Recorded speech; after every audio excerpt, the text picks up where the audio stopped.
This video is brought to you by Brilliant. 2022 has been a formative year for European security.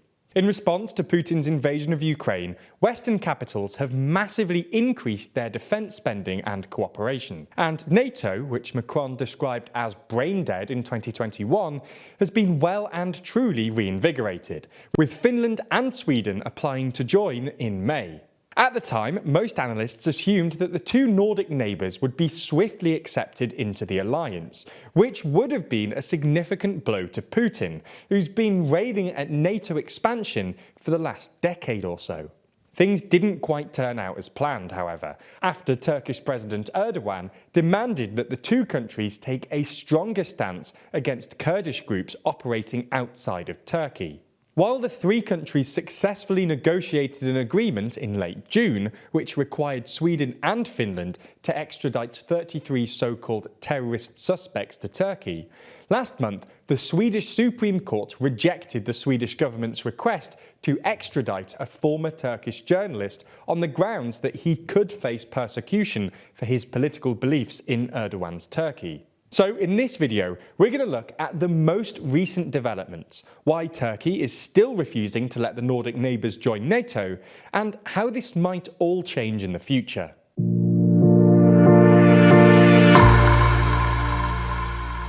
So before we get into the court ruling, a quick recap.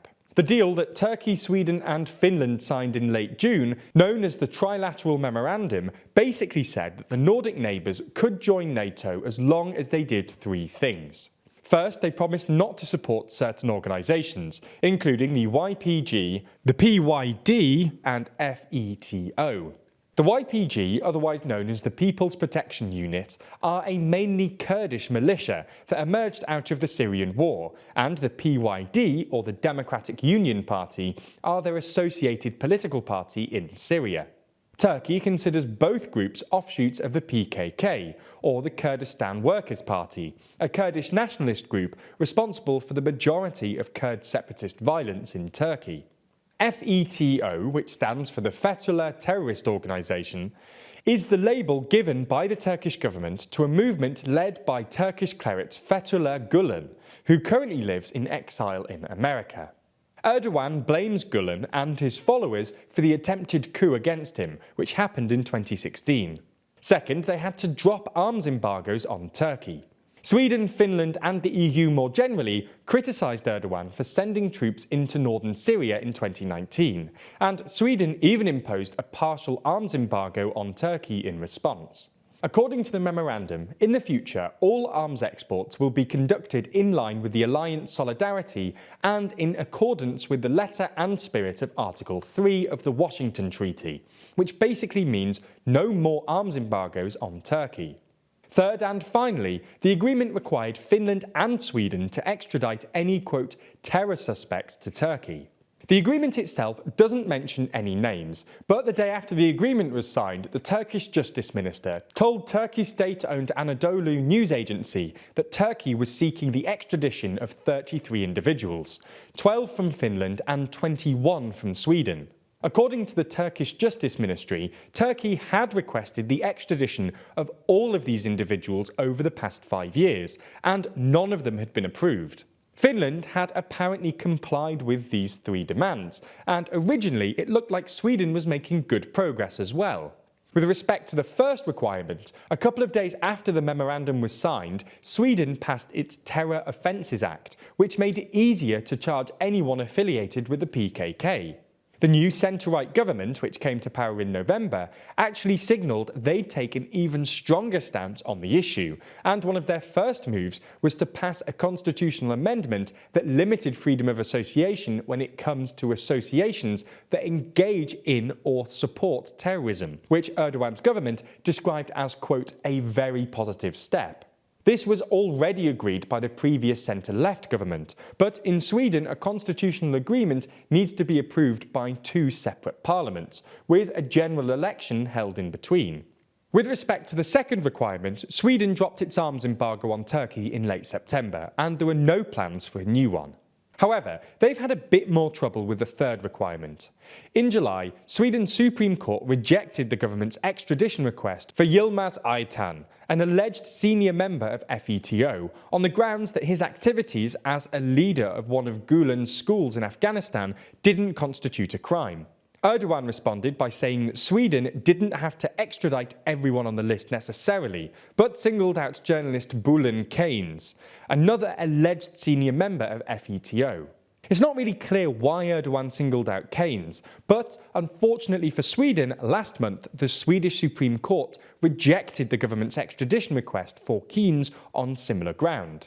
Keynes used to be the editor of a Turkish newspaper called Today's Zaman, which was often critical of Erdogan. He was arrested in Turkey in 2015 for, quote, insulting the president in his tweets, and Today's Zaman was shut down by the Turkish government a year later.